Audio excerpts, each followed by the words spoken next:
this is the part where it seems like we've got excessive suffering.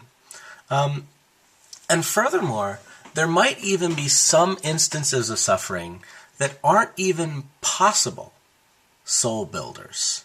There might be some instances of suffering that humans are just not aware of. For instance, there are tons of animals who suffer all the time, and many of these animals suffer in ways that we're not even aware of.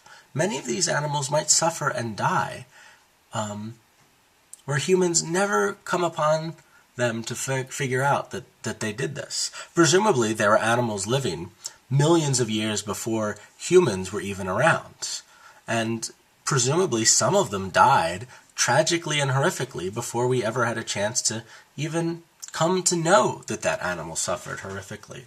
So in what sense could our souls be built? Presumably, humans are the only animals that have souls. Most religions don't think that animals have souls, or animals are the sorts of creatures that need to build their souls anyway. What about horrific instances where infants suffer and die? Now, there might be a sense in which the parents of the infant might have their soul built by this, but that's more a result of the parents suffering by watching the infant suffering and dying. In what sense does the infant's suffering itself build the infant's soul?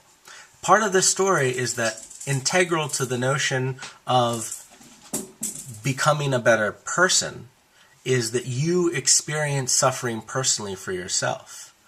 The infant who suffers, though, is never given a chance to build its soul. The infant just suffers and then dies. It never gets to turn and learn this lesson of morality for itself. That seems like wasted, excessive suffering. That seems unnecessary to the process of soul building, anyway. So, overall, in our three-pronged evaluation of the soul-building response, our first question, is it true? Seems generally to be true, though there were some residual worries. Is it worth it? That seems questionable. You want to figure out how important you think learning is, and in particular, how important learning the lesson of morality independently on your own. And is there something intrinsically valuable about striving to be better, about self-improvement? And our final question, is it necessary? That also seems to lead to some questionable reactions as well. Wouldn't less suffering in the world still build our souls? And is it really true that all the suffering out there in our world builds our souls?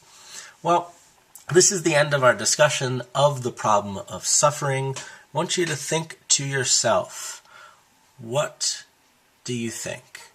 Have we been ultimately given a legitimate argument against the existence of God? Or do these responses seem good?